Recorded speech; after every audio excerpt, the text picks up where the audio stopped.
RetroDaze. Well, hey there. You know, I would love to welcome you back to the past, but if you remember from last week, we never left. In the interim between the 4th of July and now, we've had plenty of retro fun, but it should go without saying that we saved some of the best stuff for these Saturday meetups. What I can welcome you to, however, is part 2 of our summer series. In today's excursion, we are imbibing everything related to water, which, now that I say it out loud, sounds super boring. But trust me, when you pair water with kids in summer, you get some very exciting pastimes. So put on your best bathing suit and don't forget the sunscreen, because I'm planning on spending every spare second drenched in water and rays.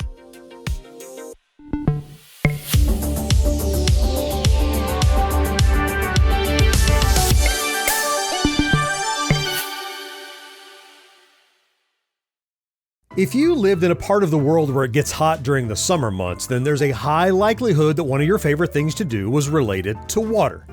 And again, depending on where you lived, especially if that was nowhere near any coastlines, bodies of water, or major water parks, you might have had to be pretty creative. And that's right where we're starting our day, in the blazing heat of a July day at producer Tony's house in this wonderful pocket universe where we can simultaneously experience the best of the 70s, 80s, and 90s.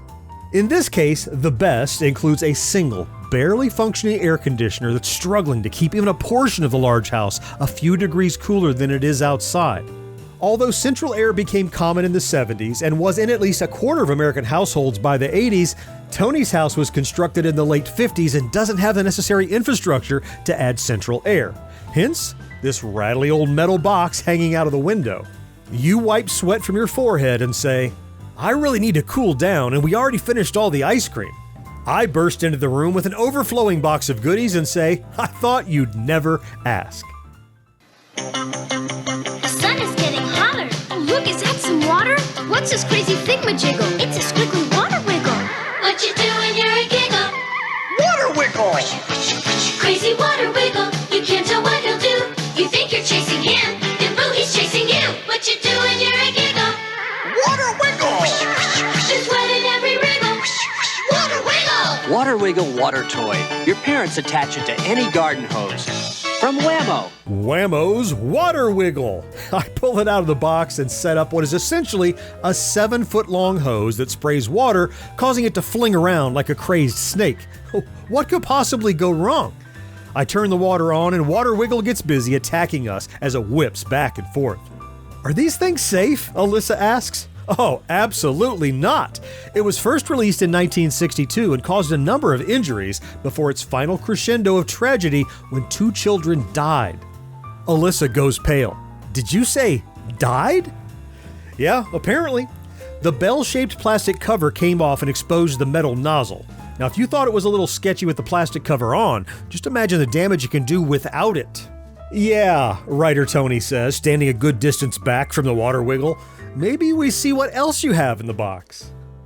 Whammo presents Fun Fountain. Attach it to a garden hose, and you can start some good old splashing times. You and your friends can splash, and dash, and leap and jump. Or catch it if you can. You can make Fun Fountain blast off or whirl down. This summer, you can clown around with Fun Fountain. Fun Fountain, new from Whammo. Yep, Whammo is at it again. The toy isn't quite penny-wise, but the threat of possible injury with Whammo's 1977 Fun Fountain was always a distinct possibility. Nevertheless, I removed the demented clown and its probably too hard hat from my box of water-related mysteries and set it up using the yard hose. I turn that squeaky metal knob and an insanely fast jet stream of water shoots from the top of the clown's head. I say, just be careful. Back in the 70s, a bunch of kids put their faces over that water stream and ended up injuring their eyes, which led to the U.S. Consumer Product Safety Commission issuing recalls and replacements. You look at me suspiciously just as the clown hat falls atop your head. Ouch! Dang it, that hurts. All right, that was another reason for the recalls. Third time's the charm? Okay, everybody, come outside. Everybody ready for a wild, wet ride? Slip, slip and slide. You can put it on your lawn. Turn the water on, then you run, run, run, and you're sliding on your tongue. Slip, slip and slide. It's a lot of fun to play when the spray goes all the way. Slip, slip, and slide. Slip and Slide comes with plastic slide and fasteners from Whammo. A classic. The Slip and Slide goes back to 1961 when Robert Carrier invented it after being inspired by his son who was trying to wet down painted concrete to slide across. Now, honestly, I was more like his son because I never owned a real slip and slide as a kid. We tried every possible cheap iteration, like using garbage bags, tarps, or whatever other plastic sheet material we had laying around. None of it worked as well as what the commercial for Slip and Slide depicted, so I'm kind of excited to finally get to use the real thing. Writer Tony watches as I set the slide up, squinting at the device suspiciously. He says, "And this Whammo toy doesn't have any safety issues like the last two?" "Well, not really," I say. "What's that supposed to mean?" Tony asks. "It means it's mostly safe. You know, for kids." "We're not kids." No, we are not." "So it's not safe for us?" "Well," I explain, "we could hurt our backs or necks and maybe get paralyzed, but that was only for adults, which they warned about on the label." "But we are adults," Tony says slowly, as if to a child. Right.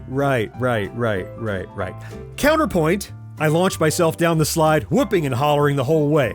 Tony smiles and says, "Point taken," before taking a running start and sliding across the wet plastic. We all take turns and I set up a couple of the other water toys like Willy Waterbug and a small inflatable pool. But before long, we're back to rummaging in the box for our next game. The look, the feel, the sound, so real. Entertainment. The AK Centerfire.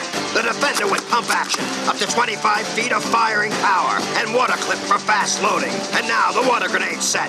Pump them up and let them fly.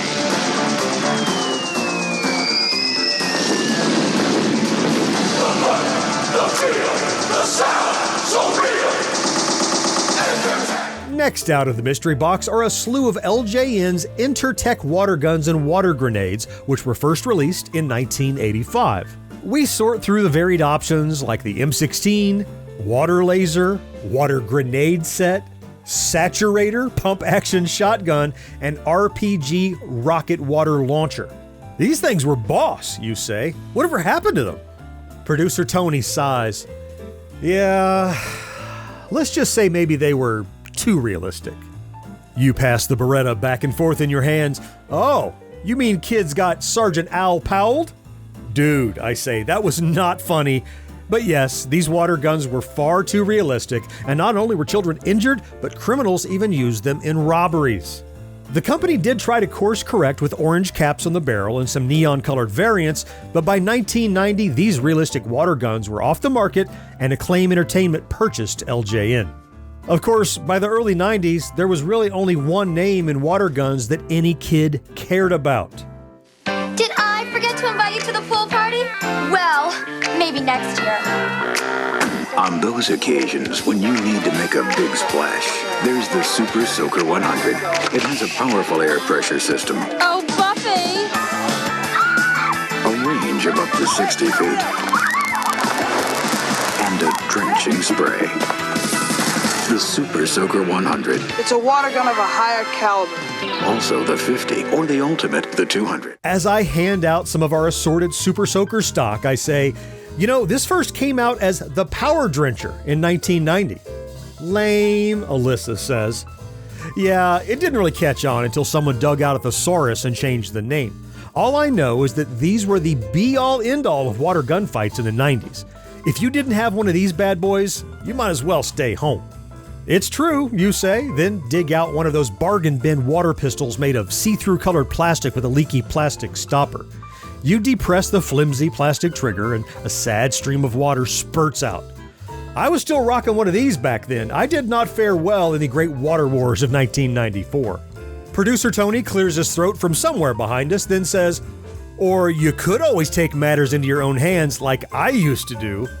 He brandished a garden hose and laughed maniacally as he sprayed us all down, drenching us from head to toe before we could so much as draw our weapons. Diabolical, writer Tony says, wringing out his shirt. Well, since we're soaked anyway, let's go find someplace to swim. Make 1987 the year you take the plunge. At Olympic Pools, we can make your backyard a wonderful vacation world. You'll find a complete line of above-ground and in-ground pools, sensational spas, and pool essentials. Olympic Pools, your swimming pool and spa headquarters for 21 years, assures you the best in quality and service with 4 locations to serve you. Olympic Pools, nobody does it better. Now, I wasn't lucky enough to grow up with a backyard pool, but many of us had a friend who was lucky enough, and you better believe we were always begging to go swimming at their house. And if that wasn't an option, there was always the community pool, where you had an 80% chance of swimming through someone's urine and a 90% chance of being reprimanded by the lifeguard for running. Even so, the community pool was an oasis of junk food, cool water, and good tunes. So, we decided to hit the Moon Hill Community Pool for our swim. And the next 2 hours are filled with water inflatables, diving for quarters, water volleyball, races, seeing how long we could hold our breath, high dives, cannonballs, and Marco Polo. Floating on my back, I say, I actually used to go to the local lake to swim most of the time. There was a rope swing that was a lot of fun. Producer Tony says, for me it was a quarry with a pretty steep rock outcropping we jump off of. We called it the Crow's Nest.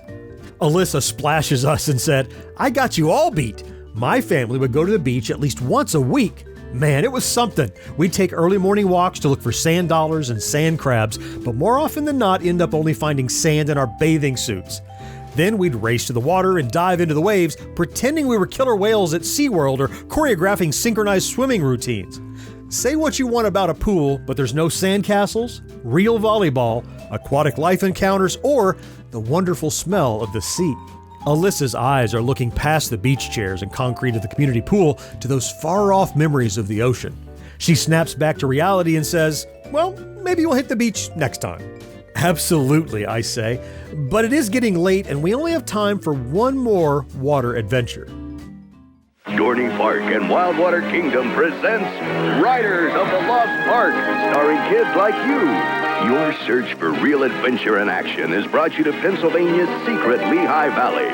Nestled among the lush greenery is a world of thrills and excitement like you've never seen before.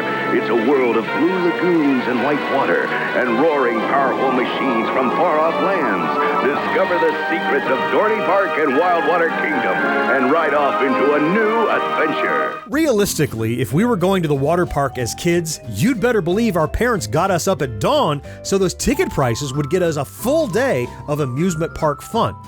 But this little trip to the past needed one last excursion, and Dorney Park and Wildwater Kingdom was the place to be in the 80s and 90s if you lived anywhere near Allentown, Pennsylvania. And if you didn't, you probably had something else nearby, like Wet n Wild, Aquaboggan Water Park, Four Bears Water Park, Raging Waters Water Park, or one of so many others. There are 10 incredible thrill rides at Raging Waters. Slide Mountain, Thunder Run, Demon Drop, Wave Cove, Treetop Twister, Raging Rocket, the new Rampage, the new Raging Rivers, the new Dropout, and this one, we call it the Screamer. Raging Waters in San Dimas. Nothing's wetter, nothing is wilder. Discount tickets are available now at participating 7-Eleven stores. The whole RetroDaze team queues up on a variety of lines throughout the water park, and we scream our heads off going down the steeply curving slides. One of my favorite slides lets the whole group get into a giant tube that rockets through the water. We ride the lazy river on inner tubes and surf the wave pool on boogie boards. In between, we feast on amusement park junk food, scarfing soft-serve ice cream towers on waffle cones and funnel cakes covered in powdered sugar. It's the kind of carefree summer fun that comes easily to kids, but we don't mind working for it. Finding our way back to these moments is what these trips are all about, and we bask in our shared transcendental amusement like Zen masters of the summer. As the sun begins to fall lower in the sky and dusk threatens to close down the water park, I call everyone over to a bench near the exit. Okay, gang, I say, there's one last thing I've been holding back before the day ends. I take a red rocket, yellow funnel, and pump out of my backpack. No way! A water rocket, you exclaim. You got that right. I fill the rocket with water and then pump air into it before triggering its water-propelled launch far into the darkening sky. And we all watch in wonder as our cherry red rocket flies into the air. Now, as far as I'm concerned, that water rocket blasted right into space and is currently on course for the moon.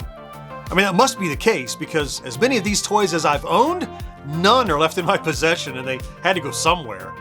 After a full day of water sports, my fingers are so pruny that it may take a week to recover, and that works out just fine because that's when the third installment of our summer series will be airing. In the meantime, tell me about your favorite water-related summer toys and activities. Were you a beach person or a pool person? Did you have a super soaker or you're more of a water balloon aficionado? You know, I'd love to hear about it down in the comments. And if you enjoy our content, please consider liking this video, subscribing to the channel, and maybe, just maybe, activating that ubiquitous notification bell, because it really does make a huge difference. Let's meet again next week to celebrate yesteryear, right here on RetroDaze. Clicky clacky.